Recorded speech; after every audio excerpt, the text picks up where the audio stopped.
사도신경으로 신앙을 고백합니다. 나는 전능하신 아버지 하나님 천지의 창조주를 믿습니다. 나는 그의 유일하신 아들 우리 주 예수 그리스도를 믿습니다. 그는 성령으로 잉태되어 동정녀 마리아에게서 나시고 본디오 빌라도에게 고난을 받아 십자가에 못 박혀 죽으시고 장사된 지 사흘 만에 죽은 자 가운데서 다시 살아나셨으며 하늘에 오르시어 전능하신 아버지 하나님 우편에 앉아 계시다가 거기로부터 살아있는 자와 죽은 자를 심판하러 오십니다. 나는 성령을 믿으며 거룩한 공교회와 성도의 교제와 죄를 용서받는 것과 몸의 부활과 영생을 믿습니다. 아멘. 458장 찬송합니다.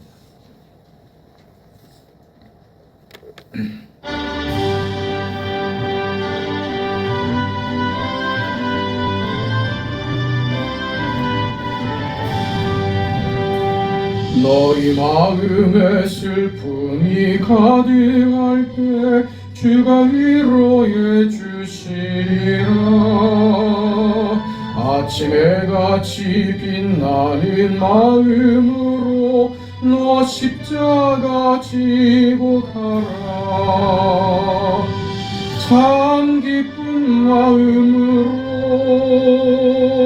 십자가 지고 가라. 내가 기쁘게 십자가 지고 가면 슬픈 마음이 위로받네. 때를 따라서 주시는 은혜로서 가란 심령의 힘을 얻고 주가 언약한 말씀을 기억하고 너 십자가 지고 가라. 참 기쁜 마음으로 십자가 지고 가라. 내가 기쁘게 십자가 지고 가면 슬픈 마음이 위로받네. 내가 맡은 일 성실히 행할 때에 주님 앞에서 상 받으리. 주가 베푸신 은혜를 감사하며 너 십자가 지고 가라. 참 기쁜 마음으로 십자가 지고 가라. 내가 기쁘게 십자가 지고 가면 슬픈 마음이 위로받네.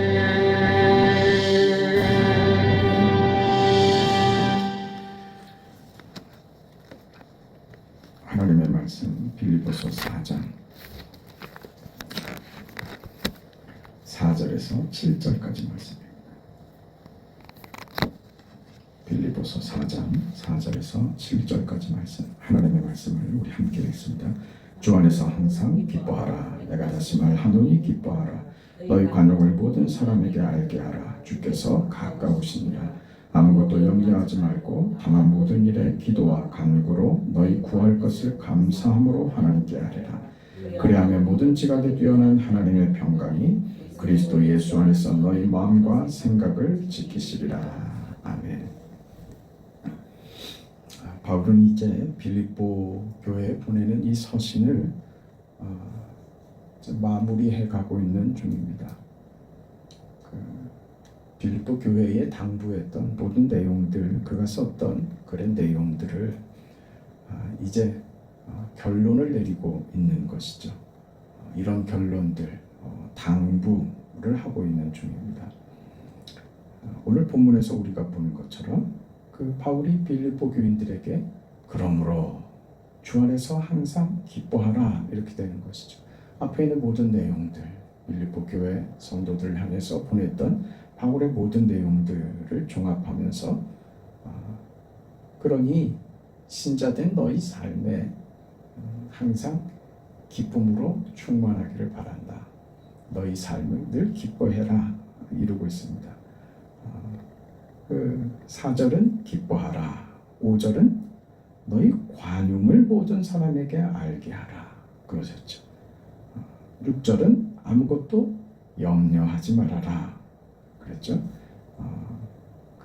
염려하지 말고 오히려 너희 구할 것을 감사함으로 하나님께 아뢰라. 감사해라. 이런 내용들입니다. 기뻐해라. 관용해라. 염려하지 말아라. 감사해라. 그랬죠. 그리하면 결과적으로 그 너희에게 어떤 결과가 찾아오는가? 그리하면 하나님의 평강이 그리스도 예수 안에서 너희 마음과 생각을 지키시리라. 하나님이 주시는 평강으로 너희 마음이 넘쳐날 것이다. 그런 얘기입니다. 우리 늘 말씀드리는 대로 성경에서 표현되는 이런 그 관용어들이죠. 마치 명령어로 되어 있어서 그것을 지키면 결과적으로 이런 그 보상이나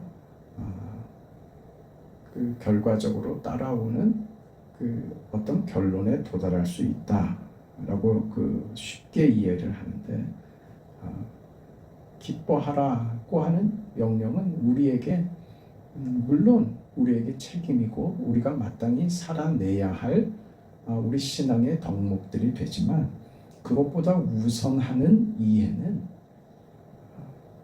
그 명령 이전에 그것을 허락하시는 하나님이심을 이해해야 됩니다. 그래야 이런 명령들이 단지 부담으로 이제 내 책임으로만 이해돼서 이 힘든데, 괴로운데, 인생살이가 만만치가 않은데 어떻게 기뻐하라고 말씀하십니까? 우리는 이렇게 반문하게 된단 말입니다. 그러니까 할 수 없는 것을 억지로 시키는 그것이 명령으로 되어 있기 때문에 그 부담스럽고 믿음으로 산다는 것이, 그래서 늘 우리에게 그 어깨를 누르는, 억지로라도 그렇게 살아야 하는 그 어려움으로만 인식된다 이거죠. 그 신앙은 하나님이 우리의 어깨를 짓누르고 있는 것이 아닙니다. 이건 단지 우리의 책임 이전에 하나님이 우리를 그렇게 하신다는 허락입니다. 세상으로 가질 수 없는 그 기쁨이죠. 또 이 기쁨은 우리가 생각하는 어떤 세상적인 기쁨과는 거리가 멉니다. 소원이 이루어지고 보상받고 내가 높아지고 원하는 대로 되고 하는 것들이죠. 사람들 앞에서 우월해지고 그래서 가지는 어떤 우월감, 자신감, 거기서 오는 기쁨은 아닙니다. 여기서 기뻐해라고 하는 것은요, 그 뒤에 나와 있는 이 내용들 때문에 세상적 기쁨과는 다르다는 것을 우리가 알게 됩니다. 기뻐해라고 하면서 기뻐하는 인생이 가지게 되는 내용으로 삼는 것을 관용하라, 관용으로 연결시키고 있단 말입니다. 우리가 기뻐하는 삶에 우리에게 또다시 요구되는 것은 관용해라, 이런 것이에요. 이 기쁨이 세상적 자기 만족으로 끝나는 것이 아니라 관용으로 연결돼야 됩니다. 이 관용은 상대를 향하는 것이죠. 관용은 법이나 원칙이나 논리나 질서나 정답보다 더 가는 겁니다. 그게 관용입니다. 이 관용이라는 말은 당시 그 헬라 시대의 그 어떤 철학적 그 표현입니다. 관용이라는 것은 합리성인데 그 합리적인 게 훌륭함을 가지는 것, 그게 관용이라고, 그 단어의 원래 뜻이 가지는 내용이 그렇습니다. 그러니까 무슨 말이냐 하면 옳은 것이고 진리이고 원리이고 논리적으로 맞는 것이고 그렇습니다. 그런데 그게 어디 위에 서느냐 하면 훌륭한 것이라는 거예요. 옳은데 옳은 것이 어디 위에, 훌륭한 것 위에 세워지는 옳음이라는 거예요. 우리 자주 지금 대하고 말씀을 나누고 있는 대로 옳으면 다가 아니라 그것이 무엇으로? 사랑으로 행해질 때 그게 하나님의 뜻이 실현되는 것이다 라고 우리가 계속 생각했던 것처럼, 관용이라는 것이 당시 헬라 사회에서 그렇게 비슷하게 쓰여졌던 거예요. 그래서 지금 관용이라는 단어를 바울이 지금 이 서신에 지금 사용을 하고 있는 겁니다. 다시 말해서 세상에서, 헬라 사회에서 관용이라는 것은 옳음, 진리, 정직한 것, 그것이 인간성 위에 세워지는 것으로 이해하는 겁니다. 그것이 그 사람을 위한 것일 때 인간적인, 그렇죠, 옳은 것, 정의, 법 이런 거는 차갑죠. 그런 겁니다. 이것 아니면 다른 게 없는 겁니다. 다른 선택의 여지가 없는 것이죠. 그래 거기 인간성을 더한다는 것은 사실은 논리적으로 안 맞는 겁니다. 그게 관용이라는 거예요. 잘못한 줄 알지만 그것 가지고 벌하려고 들지 않고 잘못한 것을 그 사람이 좋아지는 계기로 삼아주는 거죠. 그러니까 그 사람을 위하는데 이 옳은 것을 쓰는 것, 그게 관용이라는 겁니다. 그게 우리 기독교 신앙 안에서는 무엇으로 쓰여야 되겠어요? 그 관용이 인간성 위는 아니죠. 우리 믿음 위입니다. 하나님인 것이죠. 하나님, 그 어떤 그 합리적인 것이나 뛰어난 이론이나 이상이나 규칙이나 그런 것 위에 하나님의 성품 위에 서 있는 옳은 그 합리적인 것, 그것으로 가는 것입니다. 이게 바로 오늘 성경이 얘기하는 관용입니다. 그리고 우리가 기뻐하는데 어떤 것 위에, 이 관용이라고 하는 것 위에 우리의 기쁨의 자리가 있다, 이렇게 이해해야지 되는 거예요. 우리가 세상을 기쁨으로 살아가는 것은 무엇이냐? 너희가 관용을 나타낼 때 찾아오는 것이다.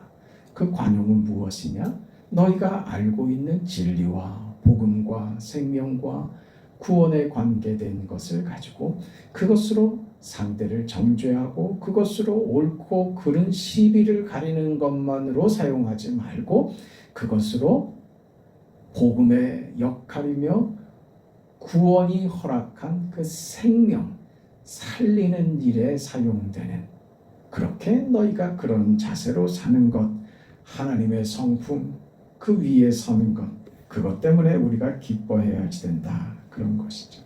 그러니까 말하자면 이게 어디에 쓰여야 되느냐 하면요, 그 상대를 이해해 주는 거예요. 어떤 것, 못난 것을 말입니다.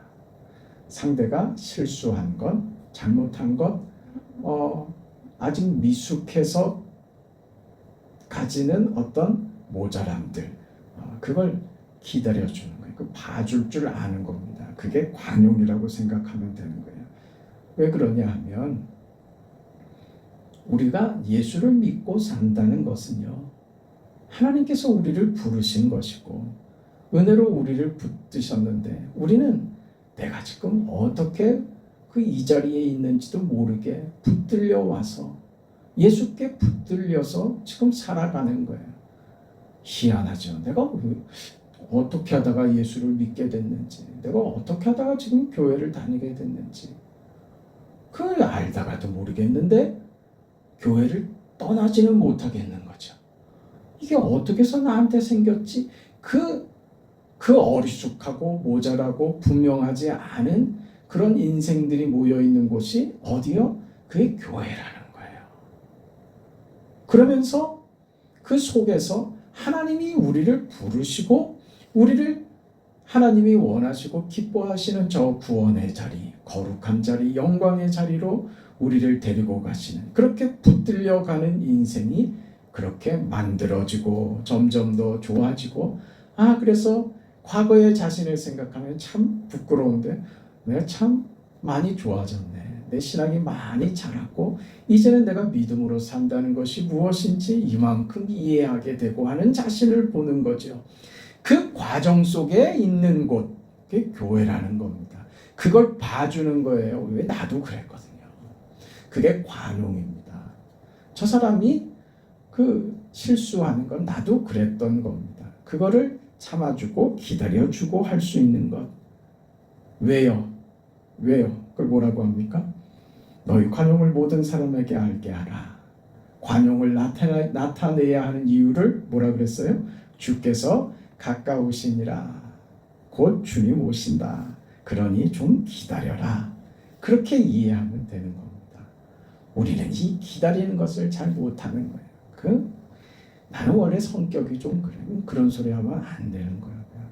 어떻게 내 성격, 내 기질이 성경보다 앞서는 가치가 되면 어떻게 해요?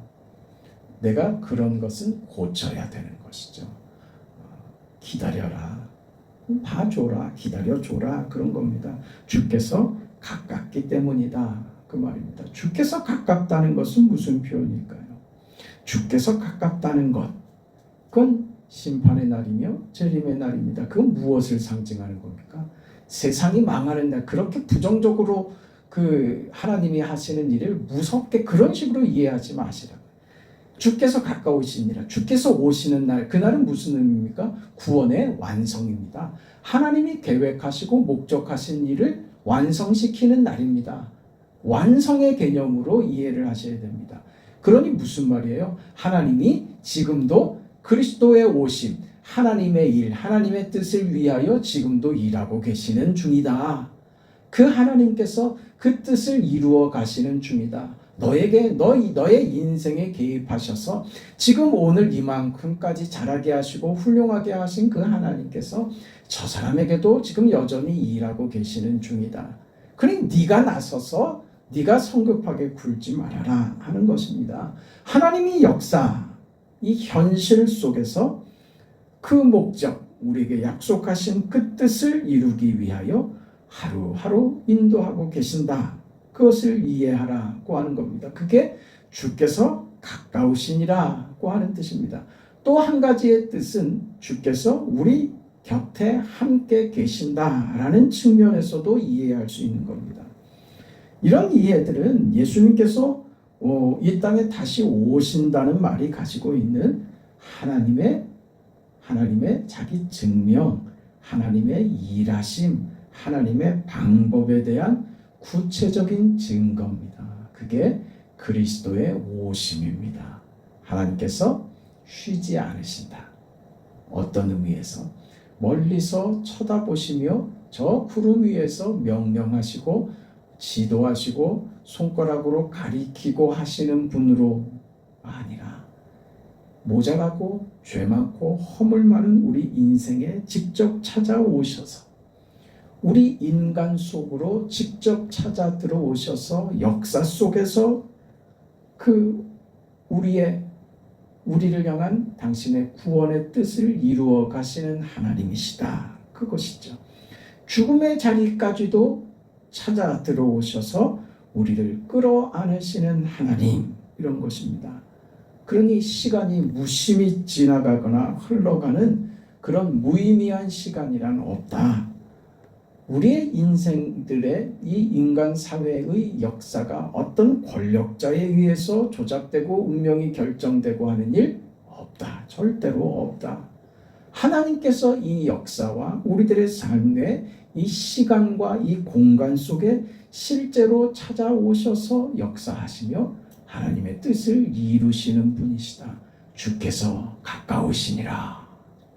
우리 곁에 계셔서 우리와 함께 손잡고 주의 뜻을 이루어 가시는 우리 하나님이시니라.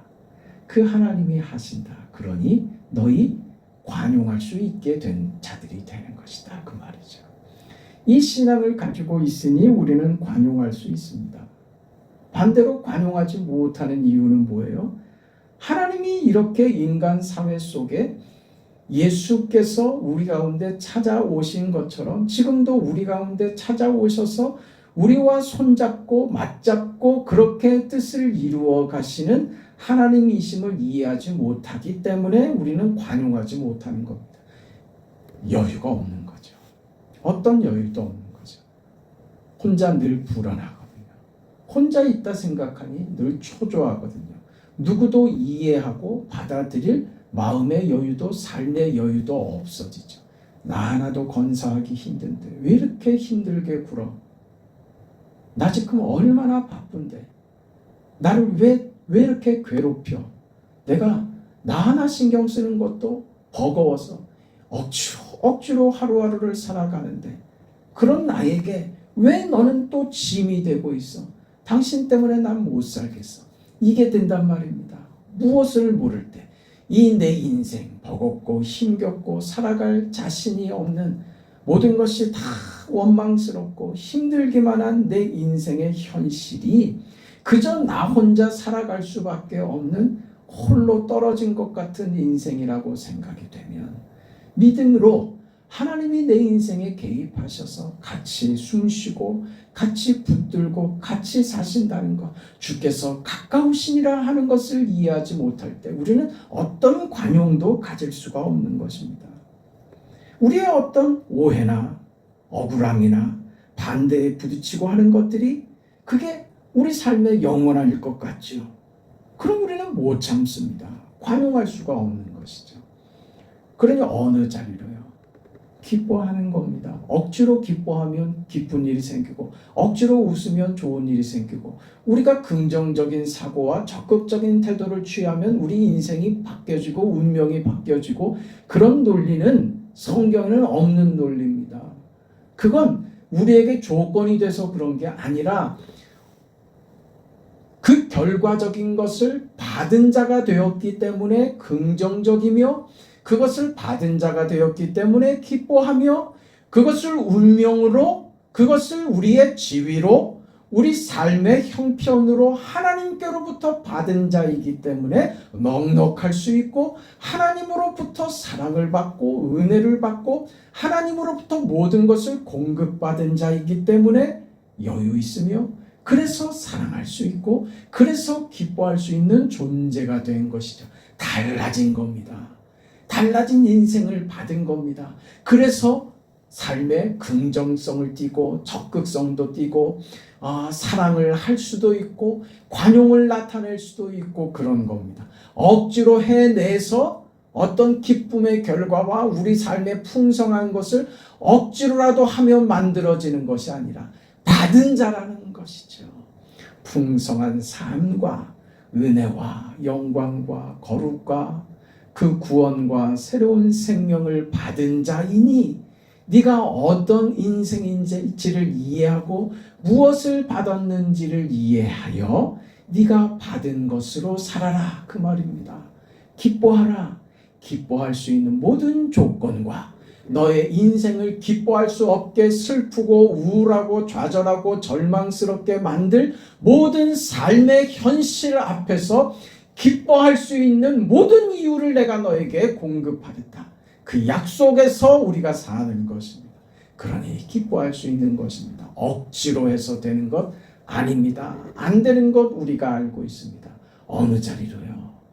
하나님이 함께 하신다는 주께서 가까우신다. 가까이 계신다. 나와 함께 하신다. 나를 구원하기 위하여 내 인생 속으로 침투하여 내 인생을 붙들고 지금 이끌어 가시는 그 하나님의 손길이 여전히 나를 굳게 붙들고 계신다는 이 사실을 안다면 그것이 너희들의 인생인지 이해하고 있다면 너희의 믿음이 너희가 그런 사람이라는 것을 확인시켜주고 그렇게 확인하고 있다면 너희 기뻐하라. 기뻐할 수 있는 존재가 됐으니 기뻐하는 인생으로 살아라. 그건 너희 자신에게만 아니라 상대를 향하여서도 너희가 기뻐할 수 있는 그 조건으로 상대를 대하는 것이다. 그것이 무엇이다? 관용하는 것이다. 그 말입니다. 그거는 어디에서만 가능한 것이냐? 주께서 나의 주님이 되시고 나의 생명이 되시고 주께서 나의 구원이 되셨기에만 가능한 것입니다. 우린 그런 인생이 된 것입니다. 받은 것을 그 귀한 것을 밭의 감주인 보화를 볼 줄 아는 자가 그 감동과 그 감격이 그를 그 인생을 달라지게 만드는 것입니다. 받은 게 무엇인지를 아세요. 밥을 안 먹어도 배부르고 어떤 일이 있어도 웃을 수 있는 자가 되는 겁니다. 희한하죠. 구원이란 그런 겁니다. 이상한 겁니다. 이럴 수가 있을까 하는 인생을 사는 겁니다. 감격이죠. 감동이죠. 기뻐하는 조건들이 속에서 늘 솟아나는 어떤 상황에서도 염려하지 않고 기뻐하는 존재가 되어버리는 것. 환영하는 여러분, 그게 우리가 세상과의 다름입니다. 그렇게 사시죠. 그럴 수 있는 인생임을 세상 앞에 공개하시기 바랍니다. 자비하신 하나님, 하나님의 은혜와 사랑을 감사합니다. 우리 그렇게 살 수 있는, 믿음으로 살 수 있는 하나님의 영광의 뜻을 이 땅에서 증명하며 살 수 있는 거룩한 인생들 다 되게 하여 주시옵소서. 받은 게 무엇인 줄 알아 믿음으로 하나님이 허락하신 것이 얼마나 많으며 풍성하며 귀하며 우리 인생에 차고 넘치는 흘러 넘치는 복인 줄 알아서 그 넘치는 은혜로 살아갈 수 있는 여유 있고 넉넉하게, 그래서 모든 사람을 대하여 관용할 수 있는 그 여유와 넉넉함, 늘 웃을 수 있는 그 삶의 여유, 불만스럽고 오해받고 억울한 지경 속에서도 이게 끝이 아니고 이게 다가 아니고 내가 더 큰 것을 받아서 더 큰 것으로 지금 흘러 넘쳐 불만인 조건들과 오해의 조건들을 밀어내고 있는 인생이라는 것을 알아 여유를 가지고 그렇게 살 수 있는, 그렇게 우리의 믿음을 확인시킬 수 있는 그런 훌륭하고 위대한 신앙인들이 다 되도록 하나님 도와주옵소서. 오늘 우리의 기도를 받아주시고 사랑하는 주의 딸들을 하나님 기억하여 주시며 병상에서 사투를 벌이는 사랑하는 딸들에게 은총을 더하시고 부활의 주님, 소망의 주님, 생명의 주님을 만나게 하여 주시옵소서. 우리 손한순 집사님 기억하여 주시고 우리 자녀들을 기억하시며 모든 자녀들이 예수 안에서 하나 되게 하시고 믿음으로 하나 되게 하시고 천국에서 만날 그날을 소망하는 그 믿음 안에서 어머님과의 이별을 잘 준비할 수 있도록 여유 있게 소망 가운데 그렇게 이 과정을 잘 지날 수 있도록 하나님 도와주옵소서.